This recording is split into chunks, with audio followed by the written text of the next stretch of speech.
Robinson heaving one down the sideline, and he's got Cassidy over the top. Takes it down the sideline.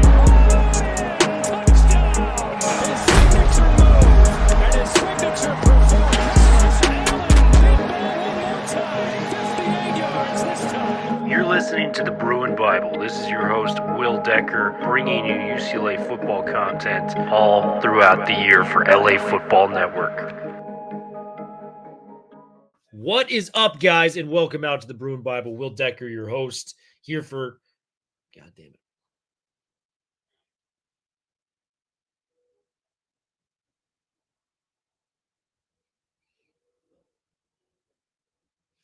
What is up, and welcome to another edition of the Bruin Bible. Will Decker, your host. Make sure you guys are liking and subscribing the podcast. We are brought to you guys today by our advertisers. Our advertisers are Bell to Bell Fitness, Shea Tor, a realtor out in Arizona, former Bruin alum, and my main man, Howard Chang, a realtor right here in Los Angeles. Let's go through them, guys.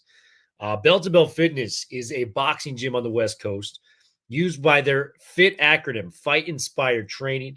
My main man, Tony Gonzalez, was the boxing coach for UCLA for over 10 years. He has built this gym on the West Side to learn how to boxing, stay in shape, and get you all the essentials you need to become somebody that is obsessed with boxing and fitness. Make sure to check it out. Go into Bell to Bell Fitness and say you heard about it from the Bruin Bible, and you're going to get a free session with Tony Gonzalez. So make sure to check that out.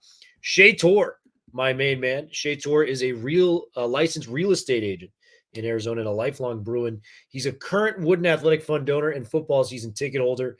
When not selling houses or going to UCLA games, he loves to travel the country, checking out different arenas, ballparks, and stadiums.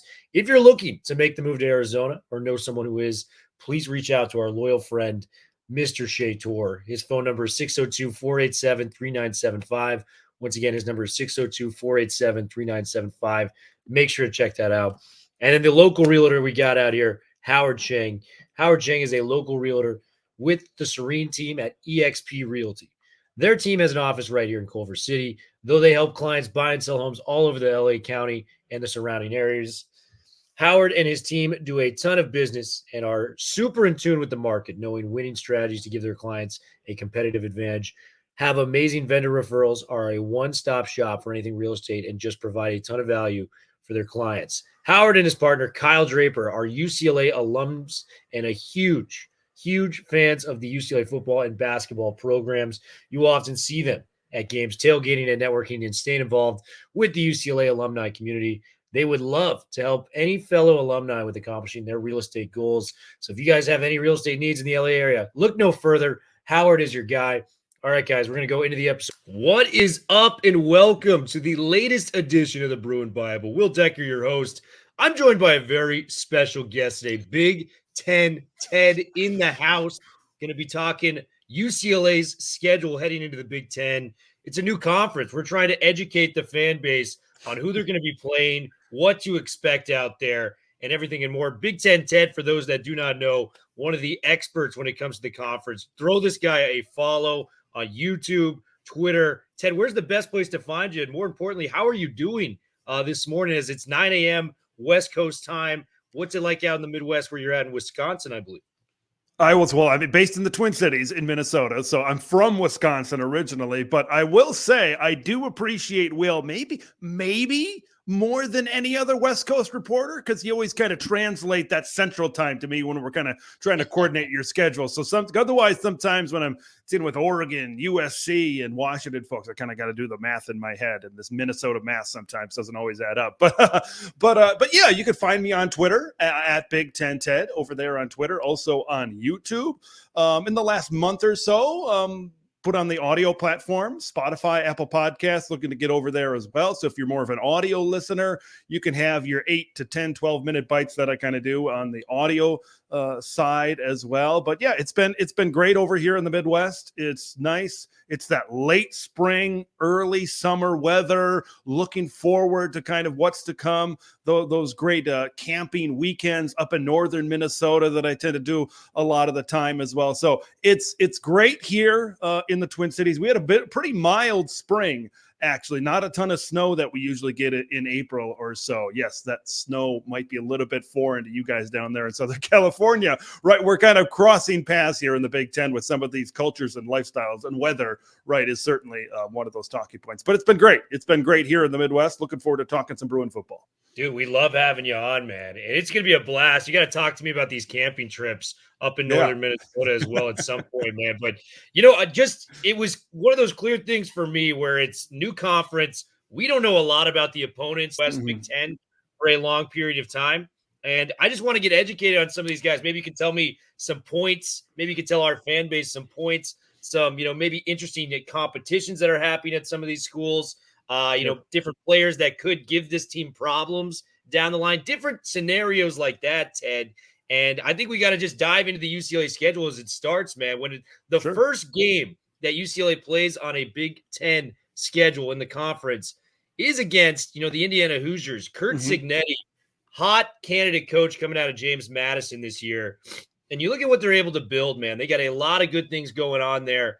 13 transfers and counting coming from James Madison. So he's really building on that lineage he was able to establish there with that school specifically. He's got Curtis Rourke coming in, who is a, MAC kind of staple. He's played 4 to 5 years within the MAC conference at Ohio, has a lot of starting experience at the quarterback position. And you look at the wide receiver room, Elijah Surratt was one of the best receivers, in the transfer portal period. The fact that he goes to a team like Indiana, there's a lot to work with there. I thought Donovan McCulley was a little underrated last year, led the team in catches. He's returning as well. Talk to me about what, Indiana would be on the football field, in your opinion, as we head into the 2024 season, because a lot of inexperiences, a lot of unknowns, but Cignetti is a very talented coach, and I would bet on him figuring it out faster than he does too late. Boy, I love what they got in Curt Cignetti. I think Indiana, this is a term that I think carries a lot of weight, but I think they hit a home run with this coaching hire. I love what he did at that basketball game, firing up this fan base, saying Purdue sucks, but so does Ohio State and so does Michigan. Really saying that we have higher aspirations than maybe what has currently existed in Bloomington, Indiana. This is a team that has completely flipped their roster. Okay, when you look at what they were under Tom Allen, and this is kind of the era that we live in. Sometimes when you go from one team and 1 year to another, when there is a coaching change, you got to throw everything you know about that previous regime, crumple it up and throw it in the garbage, because this is a new team. Now, it makes some of those early games, which your Bruins do have against Indiana, a little bit of a wild card.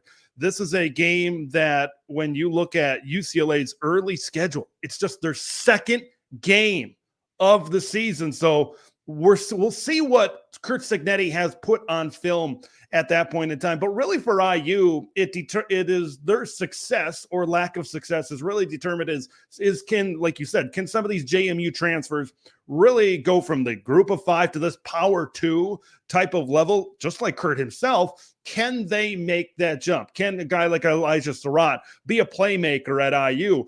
Curt Cignetti and this coaching staff is known for developing quarterbacks. They are known for developing offenses.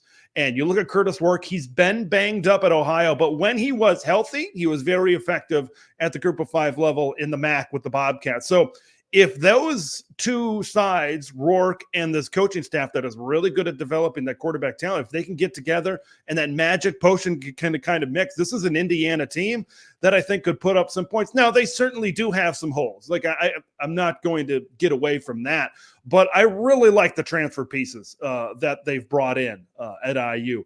IU is one of the teams that I've kind of got as maybe a sleeper or a surprise team.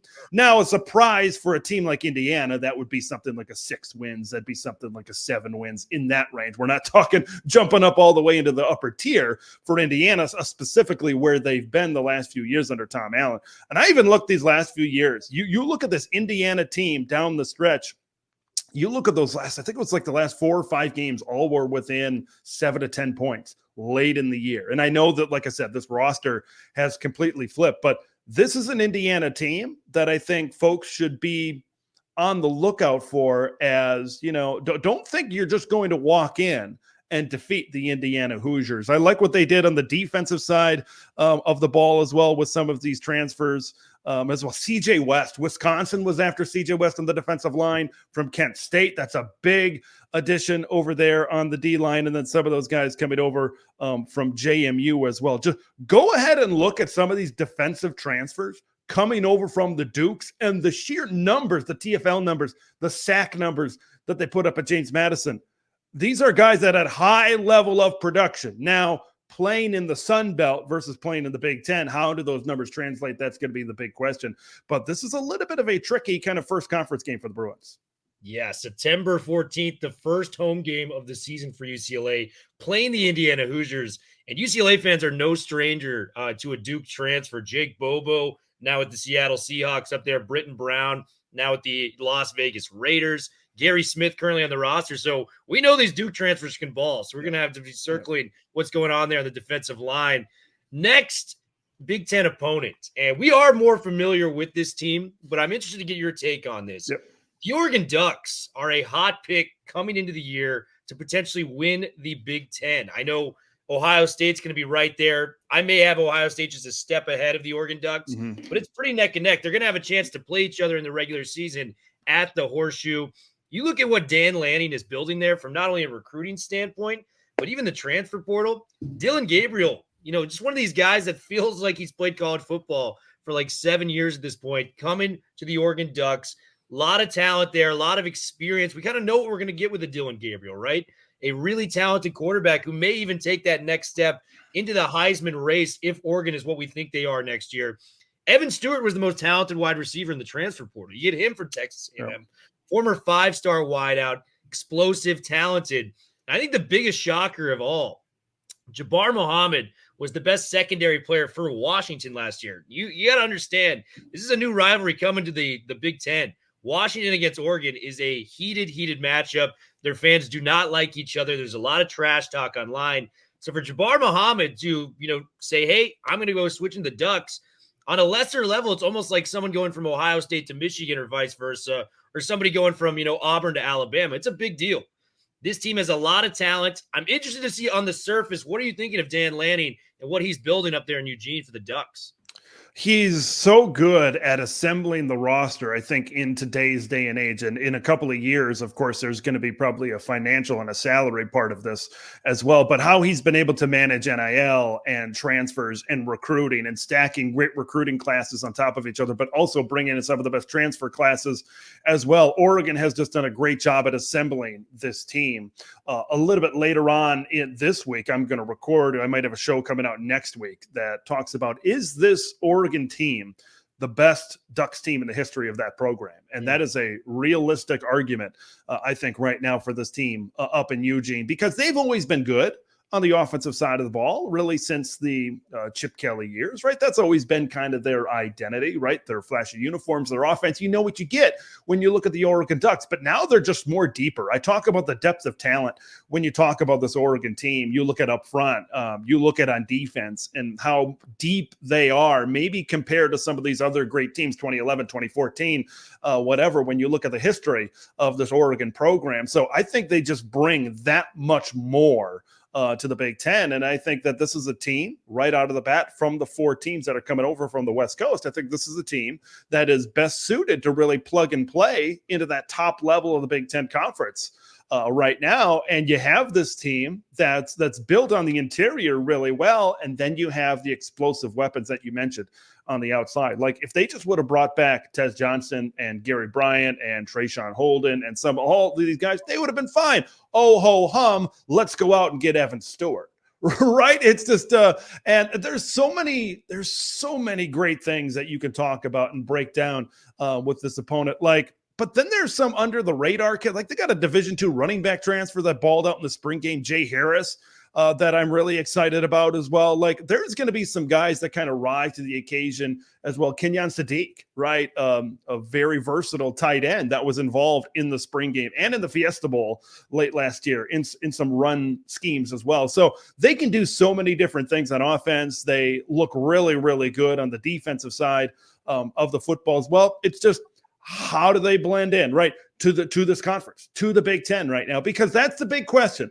Okay, especially with Oregon, when we talk about all the great pieces, 1 through 11, both on offense and defense. But for as good as they are, still moving from the Pac-12 to a conference like the Big Ten, it's still an adjustment.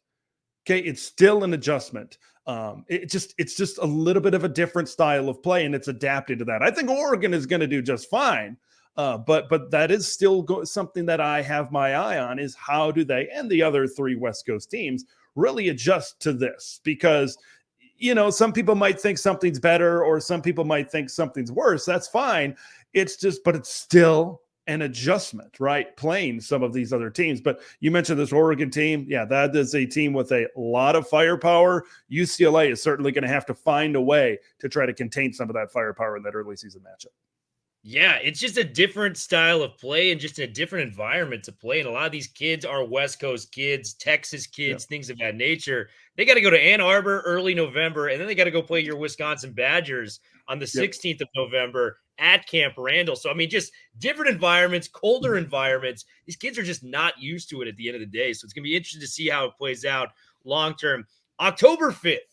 And I want to say this, Ted, I was ready to declare the Penn State Nittany Lions. I thought this was going to be the year where they're going to get it over, and then very well might be that way. The one thing that's kind of giving me pause, if I'm being honest with you, Ted, Keandre Lambert-Smith, last year's leading receiver, transfers to Auburn, and King Mack, a guy who's going to be a star safety for them, transferring to Alabama. Those are just kind of huge losses in the transfer portal that is just giving me pause. With that being said, I think we can talk about, Drew Allar being one of the more talented quarterbacks within the entire conference. There's a real case if he reaches his ceiling and builds upon his first real year as a starter. This guy could be the best quarterback in the conference. You know what I mean? They've got different guys out there. Nick Singleton leading the running back room there. Very, very talented. Talk to me about Penn State, because I still think they're going to have a real shot at making the college football playoff. But those losses, like just those 2 guys leaving, it really prevented me from picking them outright to win the Big Ten and being a surprise pick for a lot of people. Boy, how much different would the view of the Penn State program be if there was a 12-team college football playoff since 2014? They would have been in the playoff. Geez, what do we? That would be 10 years. They'd be in the playoff like half the time. Okay, I'd have to go back and really crunch the numbers on that, but they'd have at least 3 or 4 appearances at that point, and that's just such a different conversation that you can tell to recruits and said, well, we can't get past Ohio State and Michigan in the Big Ten East. We're kind of stuck here, 10 wins, 8, 9, whatever it is.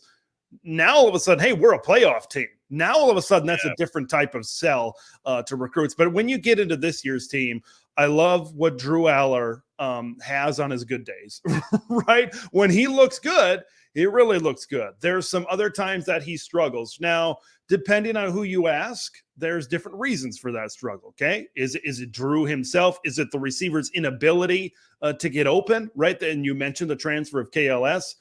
Outside of this program as well. That's a wide receiver position that I think there's going to be opportunity for some of these young guys to certainly step up. They got Julian Fleming coming over, a 5-star from Ohio State, put up a really good season a couple of years back. And you look at him, and I think he's that deep threat down the field that Penn State needs. They really didn't have that. They weren't really able to stretch the field and really provide that threat in terms of the deep ball. When you have such a great running back tandem with Nick Singleton and Katron Allen, you need to be able to stretch the field. Drew Allar certainly has the arm to do so. He's certainly got the arm strength to do so. I think former offensive coordinator Mike Yurcich kind of just had this offense in a box a little bit. You bring in Andy Kotelnicki coming over from Kansas, right? What they had with Jalen Daniels, Devin Neal, and some of those guys over there at Kansas, that was an explosive offense. That was one of the best offenses in the Big 12 here these last few years. So maybe that's what Penn State really needs to really open up this offense.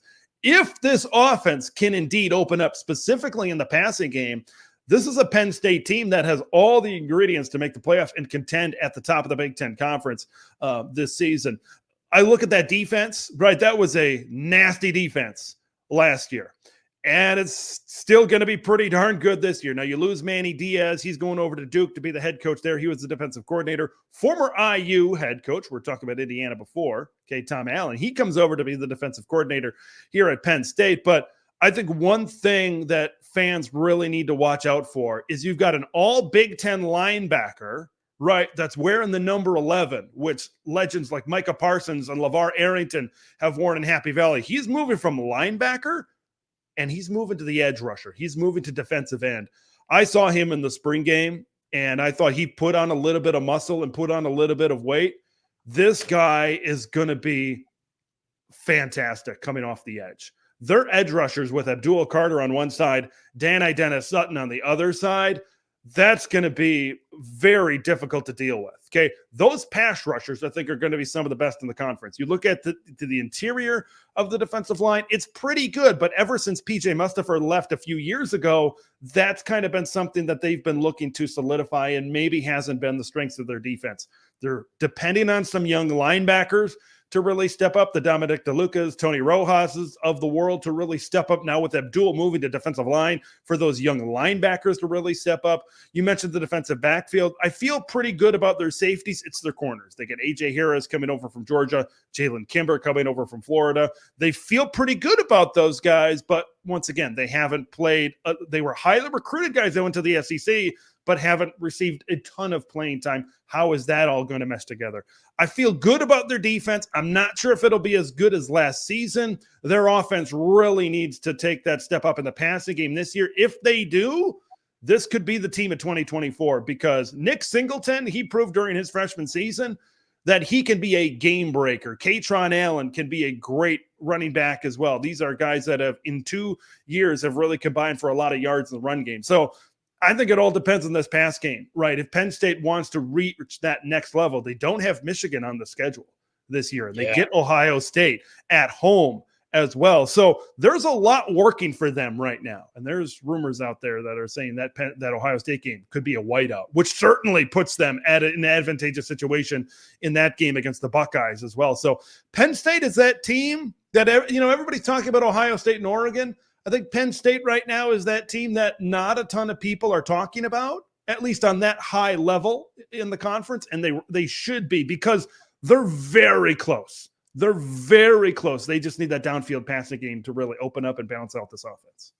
Yeah, and the thing you can bank on with Penn State is big physical football teams may have the best running duo within the conference. Yep. Like you said, you got Ohio State at home. Before Michigan's had this run against Ohio State, Penn State was really the one team that kind of put fear in the Buckeyes fan base when they played one another. So it's going to be a lot of fun to see that one play out. The next week, October 12th, Minnesota Golden Gophers. So PJ Fleck, I have an immense amount of respect for. I do think he's going to be in a little bit of trouble this year within the conference, just given how deep it is now. You're adding 4 very quality opponents, teams like that on top of what the Big 10 already was as one of the top conferences within college football. He's going to be bringing over Max Brosmer, the New Hampshire former quarterback. And Fleck, I mean, it's not a negative to say that PJ Fleck is going to have an off year. This guy has just gotten Minnesota 3 straight bowl games, including 2 back-to-back 9-win seasons in 2022 and 2021. There's a lot to work with here. I might just be a little lower on Minnesota given the totality of the conference, but is there anything to kind of hang your hat on for Minnesota as we head to the season? Oh, you mentioned Max Brosmer, and that's a big upgrade, I think, at quarterback. You have Ethan Kelly-McManus transfers out. He's going over to Rutgers. So there's a lot of inconsistency from AK8 last year, and Max Brosmer graded highly according to PFF, put up some really big numbers in the FCS at New Hampshire. And I think this offense needs to be a little bit more balanced. The last couple of years, they've really leaned on the run game. You look at Muhammad Ibrahim, the leading rusher in Gopher history a couple of years ago. You look at true freshman Darius Taylor last year, who they're really excited about, who could be one of the best backs in the Big Ten if he stays healthy. He was kind of banged up at times last season as well. So his health is very key to the success of the Golden Gophers of the season. They need a balanced offense because they were just run, and we need to hope to play some defense, right? That I think the key for Minnesota, okay, you can talk about offense, but not having Joe Rossi as the defensive coordinator, that is a big loss. Prior to this last season, Joe Rossi put together top 10, top 20 defenses in the country. Okay, so they were playing some really good defense in Minneapolis. Now he's gone. I think that's a bigger loss than some people are realizing right now because they were so reliant on running the football effectively and playing really good defense. And if you lose a key cog in the machine, that is Joe Rossi. Look at how Minnesota was playing defense before Joe Rossi, and then we'll see what happens after Joe Rossi. Ever since he took over, this defensive scheme and this defensive prowess at Minnesota really took a lot of a step up. I like what Minnesota, though, has on the offensive side of the football. If Brosmer can translate his talent to the Big Ten, if Darius Taylor stays healthy and he's a good running back, right, that they've got some weapons on the outside as well. Daniel Jackson, the leading receiver from last season, also returns for Minnesota. This is a key year for PJ Fleck, right? Because he had that big 11-win year right off the bat in 2019, just a couple of years into his coaching tenure with the Golden Gophers. And then you look at 9-win seasons, bowl victories, and then you dip down to a 5-7 regular season. You go to 6-7 after the win in the Quick Lane Bowl. What's the direction of this program, especially now with no Big Ten West, especially now with no divisions? How does this Minnesota program, how does this Minnesota team adjust? Like, if Max Brosmer does not turn into that quarterback, this is a Minnesota team that could be in some trouble. But then again, if he does translate, if they have some balance on offense, if the defense if they continue maybe where they were at under Rossi and there isn't much drop off, this is a Minnesota team that could maybe surprise some people. But, 2019 seems a long ways away, that 11-win season. It really does. And even in those 9-win seasons, you've seen Minnesota lose to teams that they really should have beaten. Heck, you even look at last year, right? Blowing a 21-point lead on the road in the fourth quarter against Northwestern.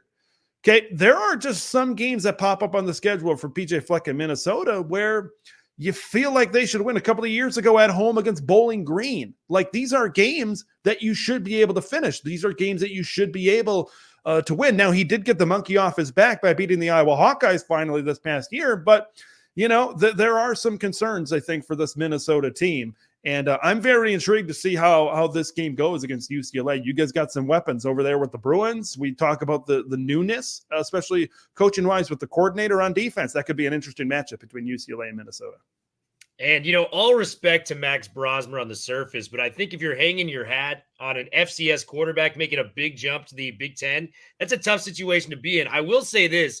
I think if the game plan does not go as advertised for Minnesota this year, they have a losing season, I do think they would be fools to put PJ Fleck on the hot seat because he has brought them the most success of any coach we've had in the next 30 to 40 years, with the program. So keep PJ Fleck there, may not be Kirk Ferentz, but he's kind of like Kirk Ferentz Jr. to me, where it's like, just keep that guy at the program.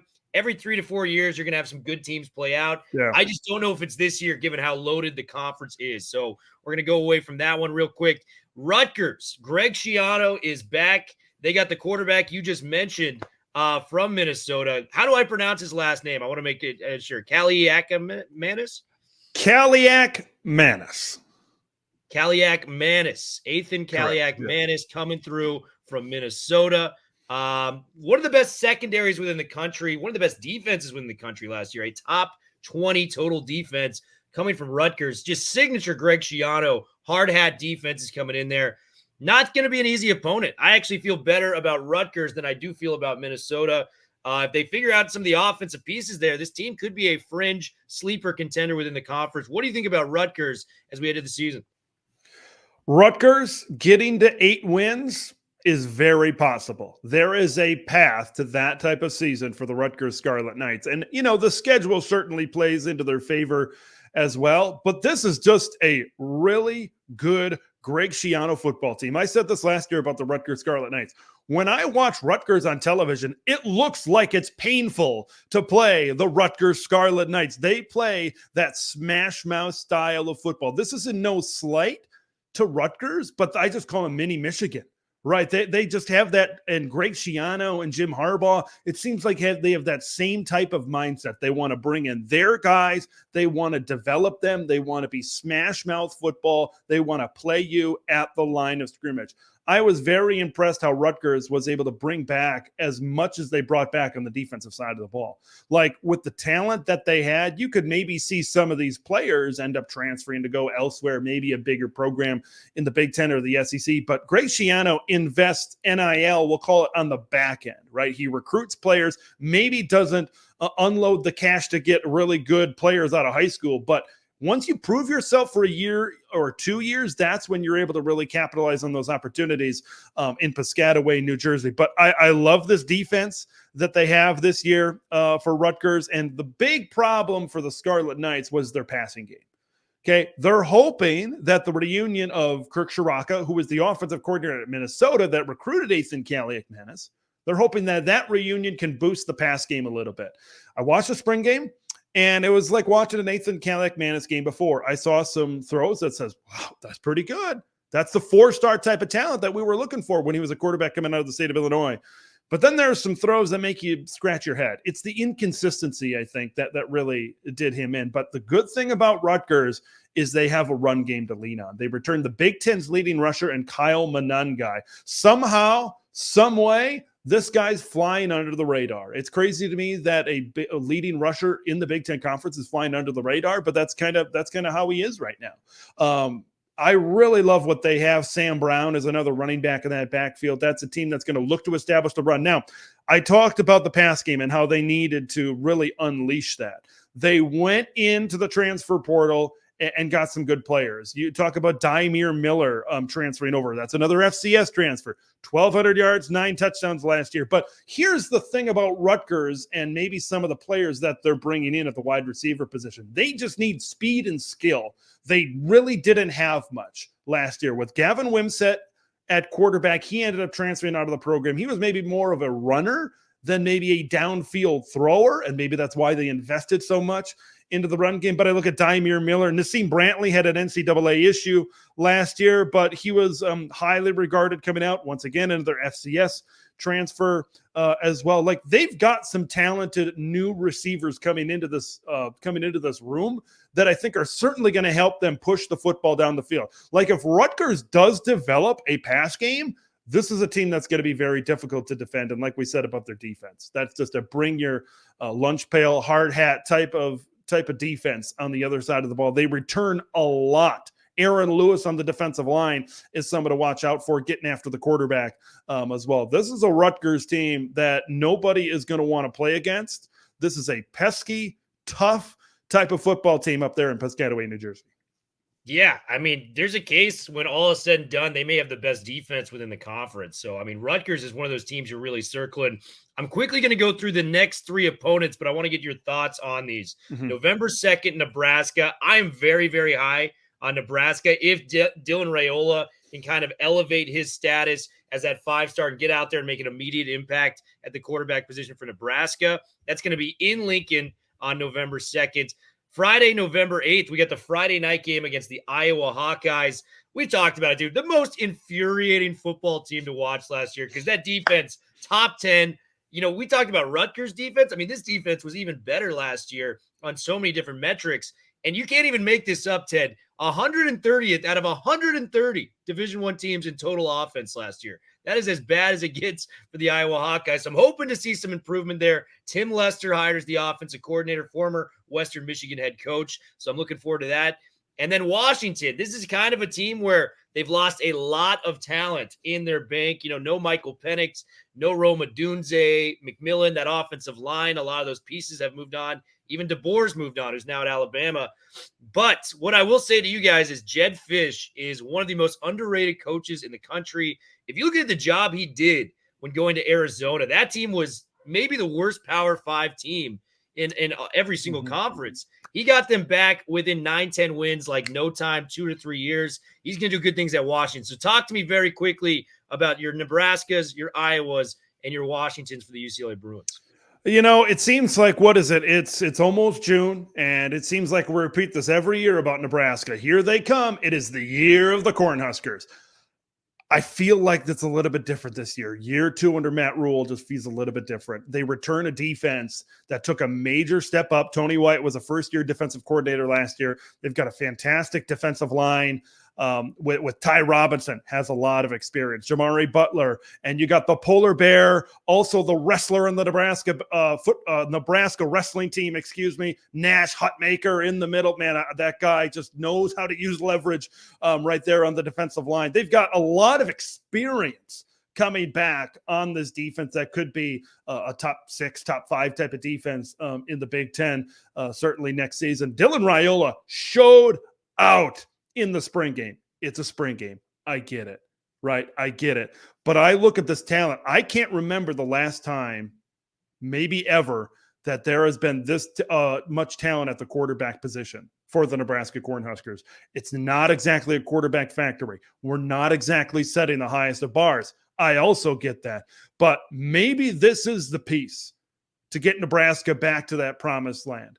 I'm very curious to see how they approach the offensive side of the football. They've got depth at the receiver position. We'll see if anybody really stands out. A lot of good. We'll see how much great really exists at that position. I like the running back tandem in there as well. You mentioned the Iowa Hawkeyes and their struggles on the offensive side of the ball. They've been well documented. I'm very curious about quarterback. Cade McNamara, banged up through spring. Seems like he's progressing, but they also bring in Brendan Sullivan, who filled in for a couple of games at Northwestern last year and looked pretty good. So I think that's the first key, that they wanted some depth in the quarterback room where, hey, if Cade isn't able to go, if Cade just, those injuries are just too much for him, we need a viable option. And Brendan Sullivan has 2 years of eligibility. So you could easily see Iowa selling him on the fact that Cade has 1 more year of eligibility. If things go in Cade's direction this year, he can certainly come back and be the starter next season. But I think that's going to be a battle going into fall camp at the quarterback position. So I think that's a good thing for the Iowa Hawkeyes, right? Solidify that quarterback room where you feel good no matter what position you got. Tim Lester actually recruited Brendan Sullivan coming out of high school. So there's a relationship there. There's some camaraderie there, which is good. This is a good thing. I'm also very curious to see how this offense looks under Tim Lester. You watch a lot of Western Michigan tape, shotgun, 11 personnel, 3 wide receivers. It's not exactly the first thing you think of when you think of Iowa Hawkeyes football, is it? No. You think of a couple of tight ends. You think of some really good offensive lines. You think of a fullback. You think of a tailback. You think of all of these things. Iowa, I like their running back room this year as well. They've got 3 really good backs.